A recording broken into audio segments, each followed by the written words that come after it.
Right, it's very simple. The first serious predictions made based on what are called an ensemble of several models taken together were done by the Intergovernmental Panel on Climate Change. The rate of global warming is not much more than half of what they originally predicted. Well, to use a scientific form of rebuttal, that's complete bollocks.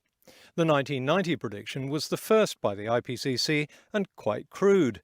It only looked at warming caused by greenhouse gases.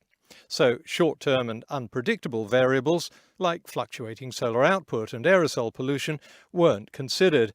So if we look at what the IPCC was actually predicting, the temperature trend due to greenhouse gases, which is the light blue line in this graph, is bang on target.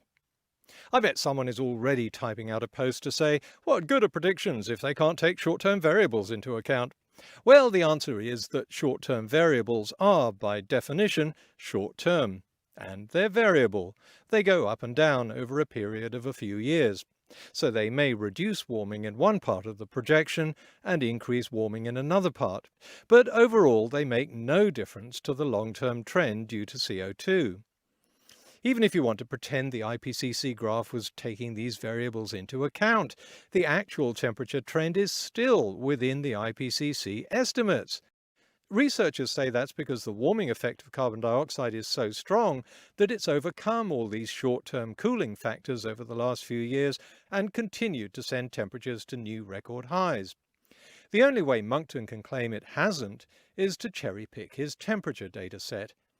Now, he wouldn't do that, would he? In fact, between approximately 1997 and 2014, 2015, there was a period of 18 years and 9 months, according to one of the data sets, with no global warming at all. Yes, according to one of the data sets is the key point.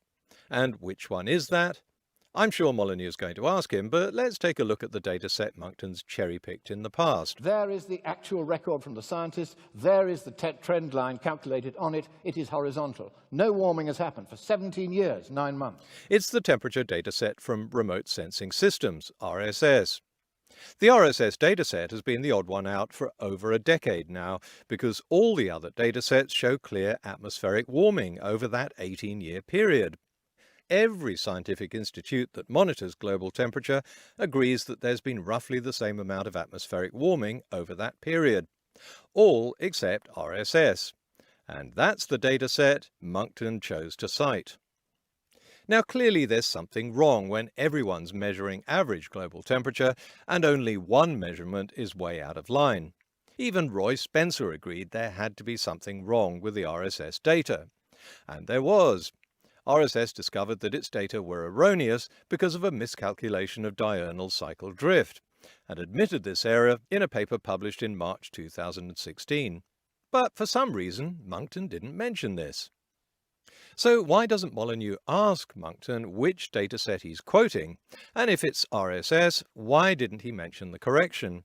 And ask Monckton why he ignored all the other datasets which all show warming?